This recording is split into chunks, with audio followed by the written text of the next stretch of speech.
The events of the film sort of kick off because we meet Charlotte, who is finding herself in a very desperate situation where she has no money and she is soon to be homeless if she doesn't find the money to buy this family villa that she's currently living in. She doesn't have a supportive family system at all. She recently lost her dad. Her mother is not really in the picture, and her only sort of relation to any sort of family system is her sister Alba, who she doesn't have the best relationship with either. 4 weeks. That's all you got. My character in The Quiet Ones is Alba. And she's the sister of Charlotte, the character Kelsey plays. And I think it's safe to say that the two, well, it feels like on meeting her that the two sisters are polar opposites and completely different. And I think as the film unfolds that potentially they share more similarities than we immediately get shown.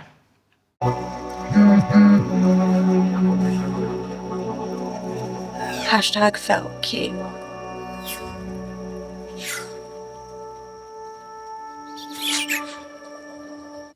Begins the film very, very low self-esteem, very unsure of her worth, very unmotivated to find any sort of self-worth, very consumed in grief over her father, and then met with this crisis of, if I don't do something now to find money, then I'm literally going to be homeless. And that triggers her to then basically come to meet Danni.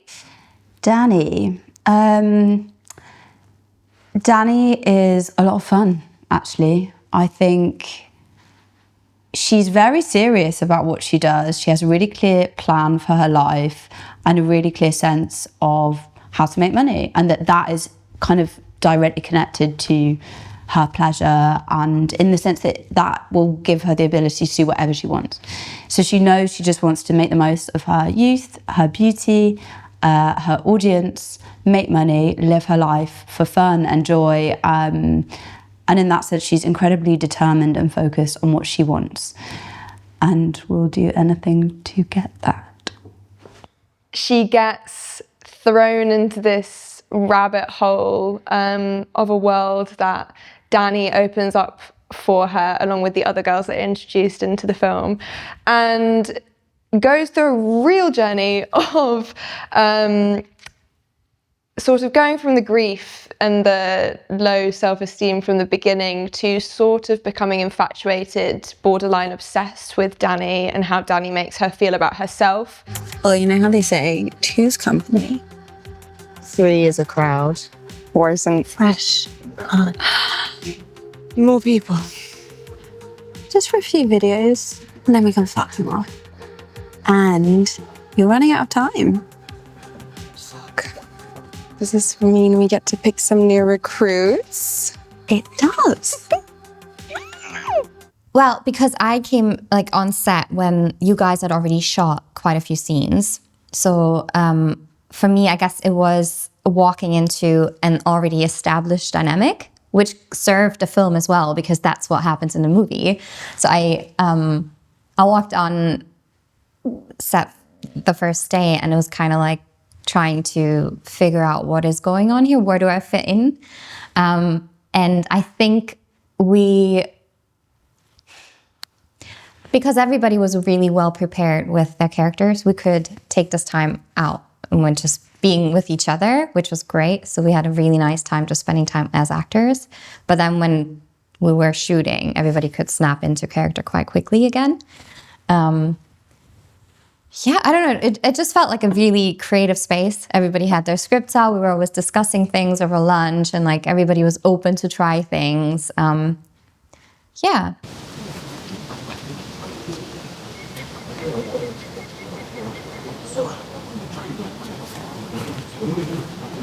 I feel like Violet is very childlike.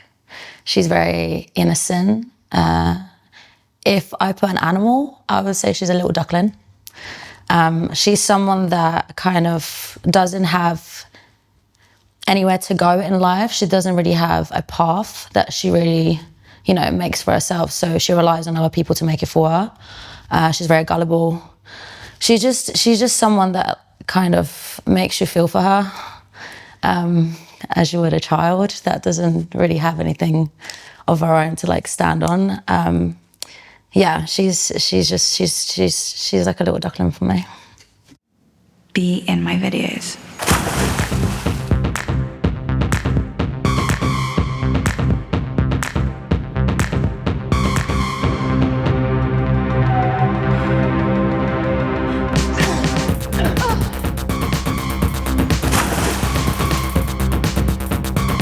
Right, so I'm homeless. Yeah.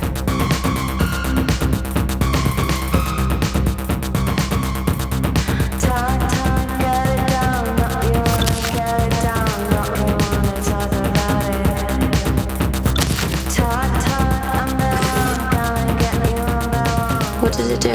What does it not do? That's probably more important.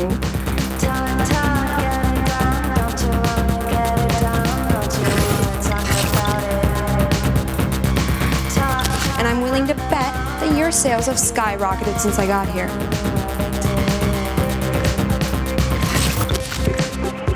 I'm not for anything. I just need some cash. Honey, what's happening to you?